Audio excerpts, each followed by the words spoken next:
kebiasaan urusnya kepentingan generasi penerus bangsa Acehnya. Jangan sampai kebiasaan pribadi yang kan kebiasaan buatnya urusnya baru pulang kepada masyarakat mantuk urusnya. Kebiasaan akan selesai sino. Rasa kita menangkan sino. Di mulai perang dapat berhenti.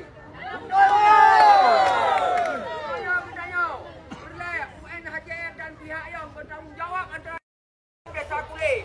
Jika awaknya orang yang hanai gerak dalam pancaan wadah, awaknya harus bertanggungjawab kebersamaan. Betul!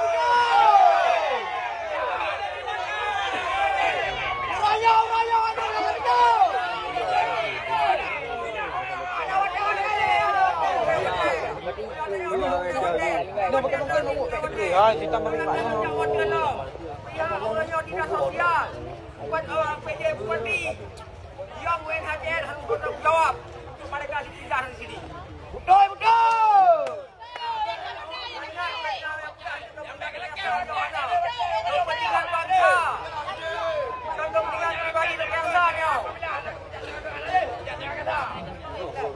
Saya berlewatnya di warga minggu. Apabila hana tidak akan tak demo balik baru dia dah tindakan. Ai okey oi, orangnya maju oi. Orangnya maju dah.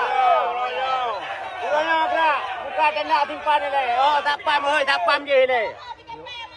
Tak pam aja ni. Laju. Laju deh. Laju deh. Akan laju orangnya.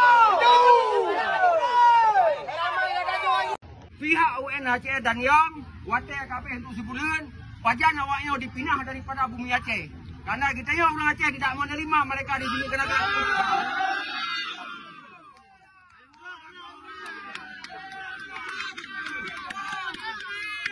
ingat, jika orangnya awaknya mantang sino, karena awaknya orangnya kan awak pelong daripada orangnya dijajah le. Awaknya orangnya khusus yang minta kerja kena Aceh.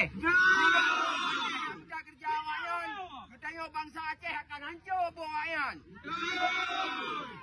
Anak-anak cucu katanya untuk jangka panjang akan dijajah oleh awaknya. Jadi katanya orangnya jajak dengan tenang mentang tak lagi bertanggungjawab. Bak pihak UNHCR dan Yong. Betul. Pajan awaknya dipindah daripada Aceh, baik lena sino di tempat katanya. Jika orangnya awaknya hendak pindah alam katanya tak lagi bertanggungjawab. Paduk bulan tu tinggal sino dan paduk gabingu tu tinggal sino. Jadi yang terkait orang desa, UNHCR dan yang harus tanggung jawab. Kuleh, Kulam, Pasiran ni. Dari bawah desa harus tanggung jawab oleh orang dah setuju.